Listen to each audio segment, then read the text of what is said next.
tous, c'est très heureux de vous retrouver dans l'After Game. Avec nous aujourd'hui Enzo Buonanana. Salut Enzo. Salut Lucas, salut Isaac et salut à tous, merci encore d'être avec nous. Et Isaac Tigré. Salut Isaac. Salut Lucas, salut Enzo et bonjour à vous. Aujourd'hui alors on va parler de la finale de la Ligue des Champions qui a eu lieu samedi soir, qui a vu la victoire de Liverpool 2-0 face à Tottenham. Tottenham qui disputait sa première finale en Champions League. Liverpool est pour la 6e fois champion d'Europe. Les gars, pour vous, à qui revient le mérite de cette victoire? Isaac. Pour moi, bien évidemment que je citerai le nom de Jürgen Klopp, l'entraîneur charismatique de Liverpool. Cette victoire lui revient amplement, totalement le mérite en tout cas. Ça l'a fait plusieurs années qu'il est à Liverpool, qu'il réalise du très bon travail. Il a atteint la finale de l'Europa League, où il a perdu face à une très bonne équipe du FC Séville. Et la lutte acharnée en Première Ligue avec Manchester City. Au final, Jürgen Klopp méritait d'obtenir un trophée avec Liverpool, son premier, et c'est bel et bien cette si belle Ligue des Champions. Enzo. Ouais, comme l'a dit Isaac, le mérite revient bien sûr à Jürgen Klopp qui réalise du très très bon travail depuis qu'il est arrivé à Liverpool. Une course, comme tu l'as dit, face à Manchester City pour la Première Ligue, avec seulement un point de retard sur les Citizens. Et en Ligue des Champions, une remontada face au FC Barcelone à Anfield.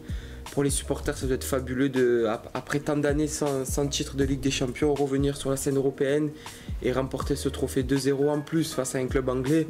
Ça doit être extraordinaire. C'est des joueurs qui respectent le maillot, c'est un entraîneur qui respecte le club, l'institution. Ça change de certains clubs, pour ne pas citer le nom de certains. Mais c'est exceptionnel, Jürgen Klopp, c'est un entraîneur fabuleux. À Dortmund, on l'a vu, il a amené le club en Ligue des Champions. Même si ça a été une défaite, il a amené le club en Ligue des Champions. Et il remporte enfin, j'ai envie de dire, un trophée européen, enfin une Ligue des Champions. Et c'est, comme je l'ai dit tout à l'heure, c'est un club qui respecte le blason, l'institution. Il y a une déclaration qui est apparue, je crois qu'il a dit en conférence de presse. Il a dit, j'ai dit, depuis que je suis à Liverpool, il y a un blason Anfield sera à l'entrée des joueurs. Il a dit, This Anfield, voilà, j'ai interdit à mes joueurs de toucher ce logo. Donc les journalistes lui ont posé pourquoi?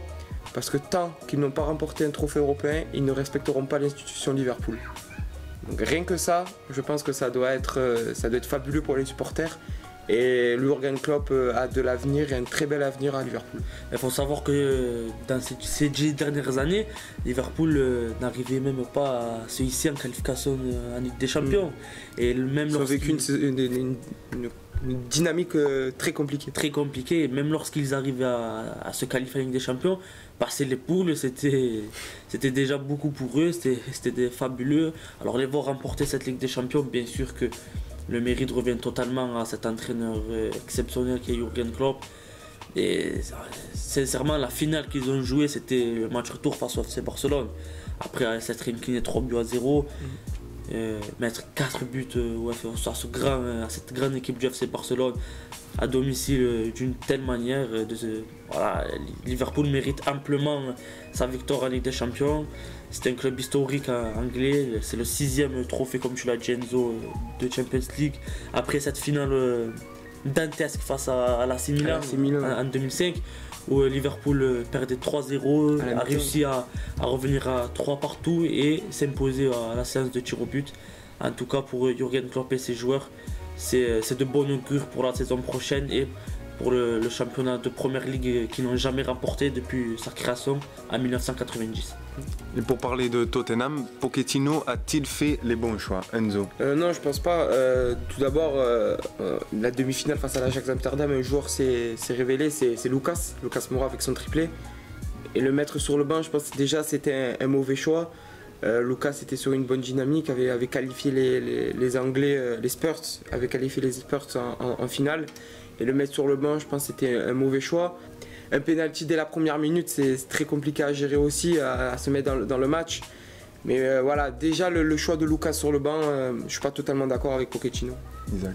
Oui, pour Pochettino, avoir mis Lucas sur le banc était un mauvais choix, mais pour Jürgen Klopp, avoir mis Origi sur le banc, c'était un bon choix, car après sa rentrée, il a mis le but du 2-0.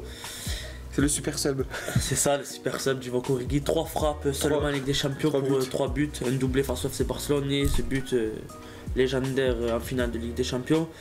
Pour Lucas Moura, on a tous tous ici vu que Tottenham, sans Harry Kane, se débrouille très bien. Et Harry Kane, avec Tottenham, propose un autre style de jeu. Et face à cette équipe de Liverpool, l'attaquant anglais a été esselé, a été dans la poche de Virgil van Dijk. Donc il aurait fallu mettre Lucas titulaire pour proposer un autre jeu dans le front de l'attaque. Avec ce joueur qui est très rapide, il aurait pu peut-être réussir à dribbler Virgil van Dijk, qui n'a jamais été dribblé en 64 matchs, toutes compétitions confondues.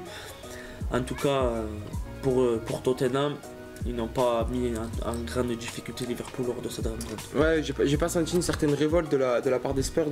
Je pense à Eriksen qui a réalisé un match catastrophique. Même Dele Alli aussi. Même Dele Alli a pas un match catastrophique. Il y a eu des moqueries sur Twitter.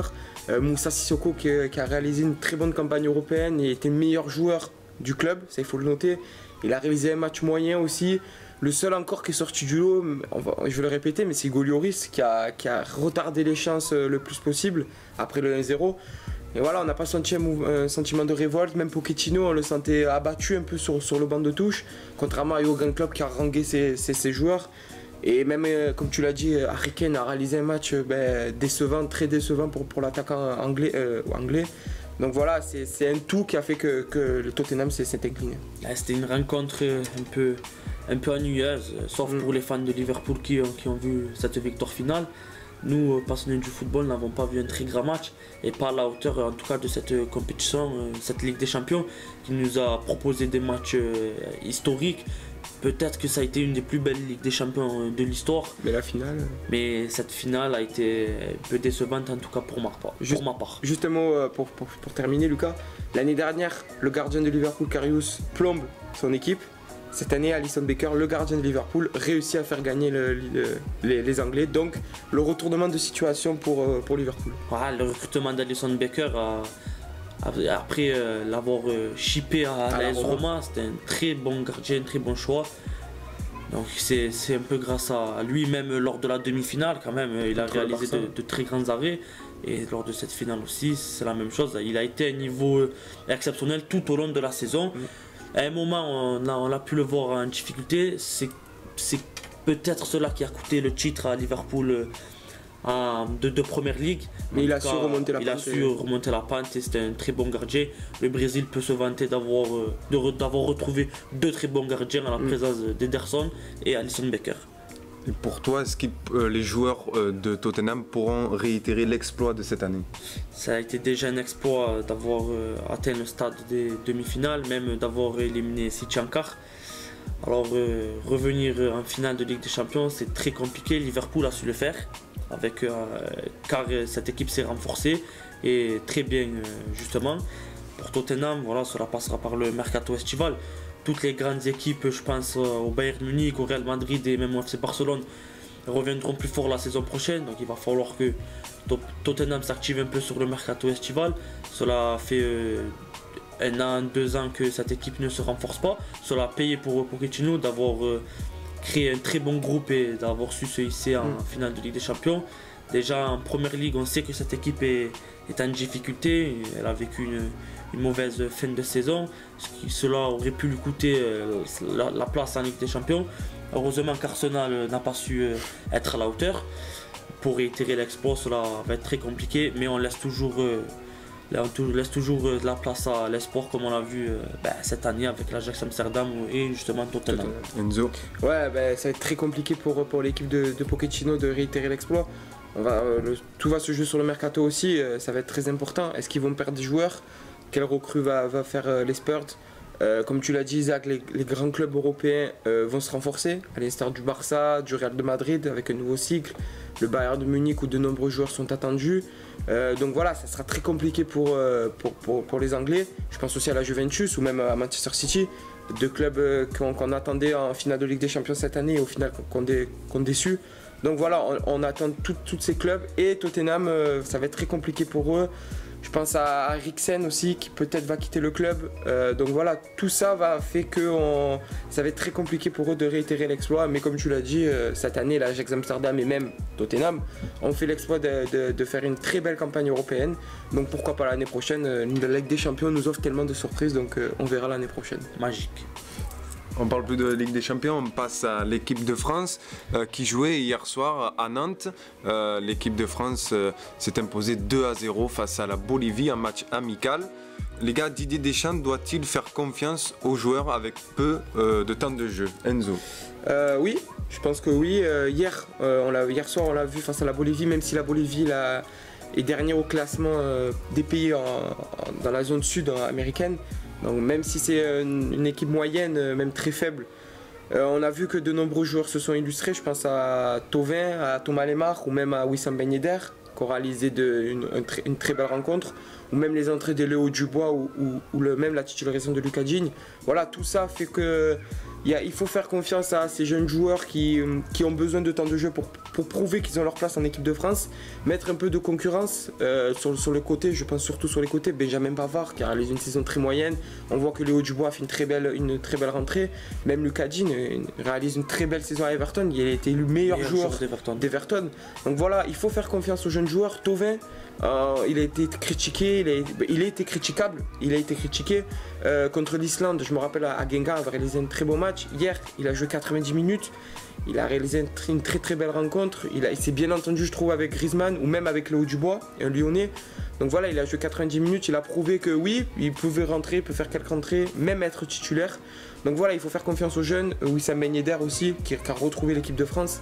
Voilà, il faut faire confiance, même si le match contre la Turquie va être très compliqué. Isaac. Comme tu l'as dit, Enzo, si bien dit, il faut faire confiance aux joueurs avec peu de temps de jeu.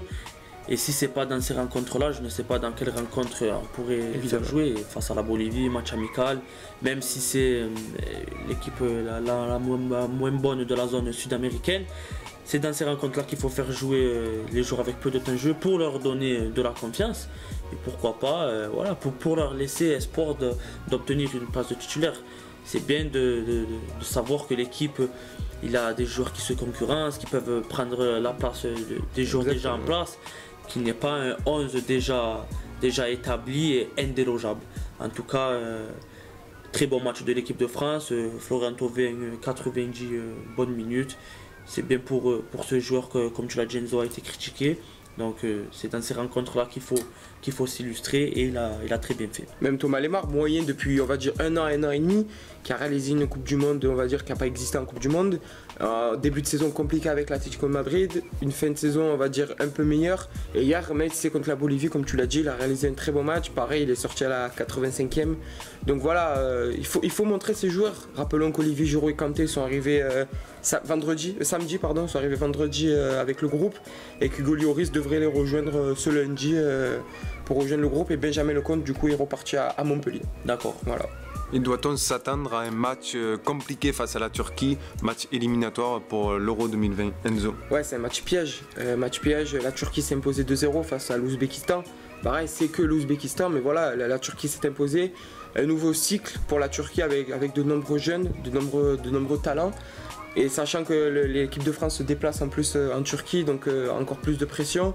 Donc voilà, la Turquie n'a rien à perdre. Donc ils vont tout donner, c'est un match chez eux. C'est le match piège pour moi de l'équipe de France de ce groupe. On verra les choix de Didier Deschamps.